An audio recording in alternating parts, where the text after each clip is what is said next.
وما خلقنا السماوات والأرض وما بينهما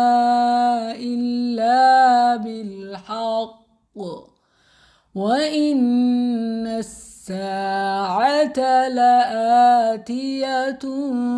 فاصفح الصفح الجمیل۔ وما اور نہیں، خلقنا پیدا کیا ہم نے، السماوات آسمانوں کو، والارض اور زمین، وما اور جو، بینہما ان کے درمیان، الا مگر، بالحق حق کے ساتھ،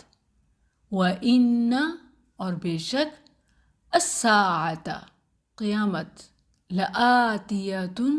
ضرور آنے والی، فاصفحی پس درگزر کر، الصفح درگزر کرنا، الجمیل اچھا۔ اور ہم نے آسمانوں اور زمین اور ان دونوں کے درمیان کی چیزوں کو پیدا نہیں کیا مگر حق کے ساتھ، اور یقیناً قیامت ضرور آنے والی ہے، بس درگزر کر، خوبصورت طریقے سے درگزر کرنا۔ سورۃ الحجر آیت 85۔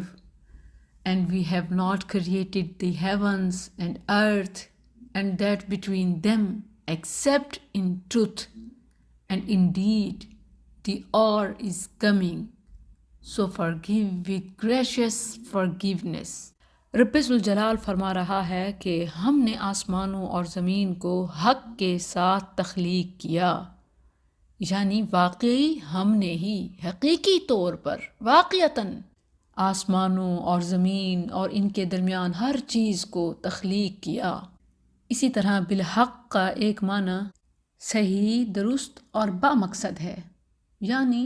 آسمانوں اور زمین اور باقی تمام مخلوقات کی تخلیق با مقصد ہے، بے مقصد نہیں۔ حق کے مقابلے میں باطل آتا ہے، جیسے سورہ الانبیاء آیت 18 میں ہے، بل نقذف بالحق علی الباطل، بلکہ ہم حق کو باطل پر پھینک مارتے ہیں۔ اس صورت میں دیکھیں تو اللہ سبحانہ و تعالیٰ نے 4 انبیاء، ابراہیم، لوط، شعیب، صالح علیہم السلام کے واقعات کے بعد اب عظیم مخلوق آسمان و زمین اور ان کے درمیان بے شمار مخلوقات کی طرف توجہ دلائی، جن میں سے ہر ایک اللہ تعالیٰ کی وحدانیت، عظمت اور قدرت پر دلالت کرتی ہے۔ پھر فرمایا کہ یہ سب ہم نے بے مقصد پیدا نہیں کیا، بلکہ یہ سب کچھ تمہاری ضروریات کے لیے ہے، اور ان میں سے ہر چیز کے لیے اللہ کا حکم ماننا ہر حال میں لازم ہے۔ تمام مخلوقات اللہ کے حکم کے تابع ہیں، کسی کو اختیار ہی نہیں کہ وہ اللہ کے حکم عدولی کرے۔ صرف انسانوں اور جنوں کو آزمائش کے لیے کچھ اختیار دیا ہے، اگر اس کا صحیح استعمال کریں گے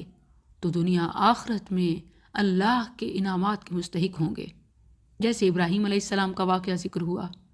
غلط استعمال کریں گے تو یا تو دنیا میں ہی اللہ کی گرفت میں آ جائیں گے، جیسے لوط، شعیب، صالح علیہ السلام کی قومیں اللہ کے عذاب کی گرفت میں آئیں۔ پھر یقیناً قیامت آنے والی ہے جس میں مکمل جزا یا مکمل سزا ملنی ہے، نیکوکاروں کو ان کی نیکی کا، اور اسی طرح گناہ گاروں کو ان کے گناہوں کا، نافرمانوں کو ان کی نافرمانیوں کا پورا بدلہ ملے گا۔ اور اگر دنیا میں انہیں مہلت ملی بھی صحیح تو وہاں پر کسر پوری کر دی جائے گی۔ اسی لیے آیت کے آخر میں قیامت کے ذکر کے ساتھ ہی نبی کریم صلی اللہ علیہ وسلم کو تسلی دی کہ آپ اور آپ کے ساتھی کفار کی زیادتی اور ان کی زبان درازی سے درگزر فرمائیں، اور درگزر بھی خوبصورت طریقے سے، تاکہ نہ تو قطع رحمی ہو اور نہ ہی قطع تعلقی سے دعوت کا راستہ بند ہو۔ اس کے بعد بھی اگر وہ زیادتی کریں گے تو قیامت آنے والی ہے جس میں زیادتی کرنے والوں کو ان کی زیادتی کا بدلہ اور درگزر کرنے والوں کو ان کے درگزر پر جزا